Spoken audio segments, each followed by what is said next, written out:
Hey guys, welcome to our 7th episode of SanGia's Room. I'm Sandra. And I'm Genia. And we're SanGia. SanGia's rockin'.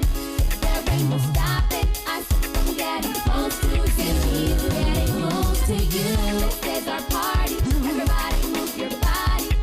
We're getting close to you. We're getting close to you. SanGia's rockin'. SanGia's Room is all about the arts. We feature writers, dancers, painters, musicians, authors, they're writers too, especially focusing on those who are talented but don't get the exposure they need. Since Genia and I are performers, we will be performing for you next episode! So today on SanGia's Room, our Indie Spotlight features our new friend, Rosemary Hawkins. She's a late blooming children's author, and she started writing in her mid-70s, and she's a huge inspiration for us. So we hope that you enjoy the interview, and check it out. Hi everyone! On today's episode we have Rosemary Hawkins. She's a children's author. So Rosemary, thank you for coming to the show today. Thanks for inviting me. You're welcome. So we have your books here, your Cindy and Jake series book, and there are 16 of them in 2 series. One is a special events series and the other one's a Halloween series. So what made you start doing this?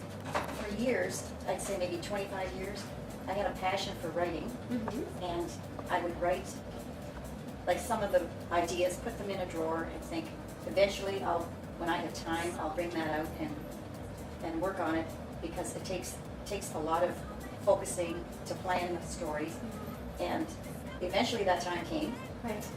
and I had recuperation from an operation, a femur bone operation, and I had this time for healing, about 6 months. Oh wow. So I pursued these, bringing out the stories and then working on them one by one.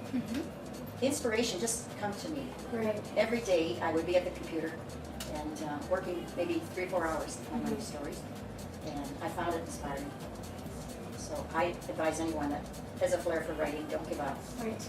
because it took me that I had a focus on something, and I chose the writing, Right. and it's been therapeutic.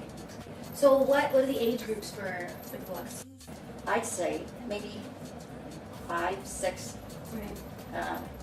Like even adults find the stories interesting. So I did too. I enjoyed reading them. Yeah. it's nice to hear. And you know, every time someone said they enjoyed the book, the story, it just lights up for me to do more. Yeah. And I think I It's can't stop encouragement. here. I've got more to write yet. Yeah. So you mentioned keeping kids interested, right? And I like the fact that Cindy and Jake, being 10-year-old twins, they're at the stage where they want to explore things and they want to know things. In each book, they have an event happening and a huge project that they undertake. And also, there's a glossary in the back of the book. And I noticed through the book you have words in bold, and then those words that are in bold are in the glossary. How do you decide which words you want in the glossary? They're not everyday words. So I like to introduce some new words because they're expanding. Right. Its education is to expand. And while they're reading, they're supposed to be learning, so that when they complete the story, they're going to be more knowledgeable. Right. Not only mature more, but be more knowledgeable. And the glossary is they're not going to be frustrated because they don't know what that word means. Because sometimes when I read and the journalist has put a word in there that I don't understand, I get very frustrated. Yeah. Why did they do that? They know that that's not an average word. Right. So, but they can't put the meaning in. Right, of course. You know, not Not an article or a no, story not for or adults. something. Yeah. So I think, well, children, they can't get frustrated when they're reading, or that's a no-no, Yes. because that discourages them. It does. And so I thought they could just look it up in the back, and that's another educational, the index in the back. Yeah, getting them used to going to a dictionary. Looking it up and seeing, oh, that's what it means. Okay, now I know. Yeah. And they go back to the story. So their mind is always relaxed, that they're not frustrated, thinking, I wonder what they mean by what's meant by this or that word. You know, that's in their subconscious mind. That I wonder what that word meant. And it would distract them. Right. So I thought, to eliminate the distraction, put the word in the back, and the parent can look it up with them and help them. But don't get frustrated because you don't know the word. There's a meaning here. Right. And you mentioned parents helping them. The books are also an activity guide I found that parents can read with their kids and then do the activities with them afterwards that were in the book. Was that an idea that you consciously put in there, or was it just something that happened? Well, everybody wants to grow. That's everybody's, a healthy person wants to grow, mentally, physically, etc. And that, each stage, they want to go up a little higher. And as the mother is doing things, they want to participate. Right. Because I found that with my grandchildren. I taught them like how to make a sandwich. Yes. And they were just honored with that. And I said, it's lunchtime, anybody want to help? Oh yeah, I want to help, Grant. So I got 2 skills they stand on and we make their lunch. And I said, now you gotta do it right to the edge of the bread, you know? Yeah. And I showed them how to cut it with, not a sharp knife, it was a dull Right, a knife. dull knife, yeah. And you gotta hold in the sides and all that, and put it on a plate, and I had a little TV tray for them, and they were just honored. They were so proud of, they made their lunch, that they now one step, they know one thing more. Exactly. And when their mom came, the first thing they said, oh, Mom, we made our own We made sandwich. sandwiches. Yeah, and I thought, that is what kids want. They want to learn things. They feel honored. So that's what they should be reading about. And I like how you said with your own grandkids how you teach them to put it right to the edge and not a sharp knife and everything. Yeah. And you even have that in your book. I thought that was very, very be aware. Yes. Like, to learn things, to learn something is one thing, but it has to be safety. Yes. It has to be included in the learning process, because you don't want them to get harmed in any way. Right.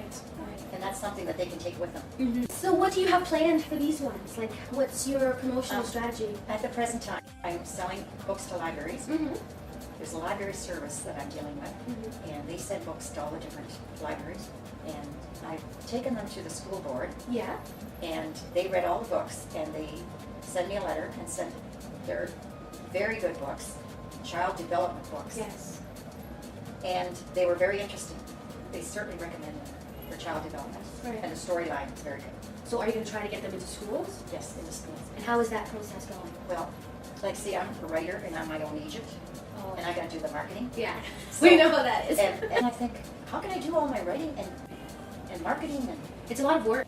yeah, the marketing is a field in itself. So if there are any promoters out there that would love to help Rosemary, please let us know. I'd appreciate it. Because I want the kids to read my books. They're fantastic books. And they're gonna They learn, are. they're gonna learn. There's a message in every, and it's a fun learning. It's not a forced learning, it's Right. fun. My 2 characters, Cindy and Jake, are having fun while they're learning all these things. And they can't wait to get into the next adventure. Yeah. Well, thank you for coming by today. Well, it's a pleasure. And we'd love to have you I'll again. come back anytime, and I just think you're wonderful. The work you do. Thank you. You You're too. helping people like me to get acquainted with the people. Thank you. We need you. We need you too. You're very inspiring and wish you all the best. Pleasure. You too. We'd like to thank Rosemary for being on our show today, and if you'd like to find out more about Rosemary and her books, you can visit kidsbooksbyrose.ca, and a portion from every book sold is given to the Rotary Club of Guelph to help in their charitable efforts. We'd like to thank everybody for subscribing, rating, and commenting, watching our videos. Thank you so much. We really appreciate all of your support. If you've enjoyed today's show, please subscribe to our YouTube channel, SanGia TV, for future episodes and updates. If you want to be featured on SanGia's Room, then please send us an email to sangiaroom@hotmail.com. SanGia's Room is sponsored by Hilda's Custom Sewing and Design. See you next week! Peace out!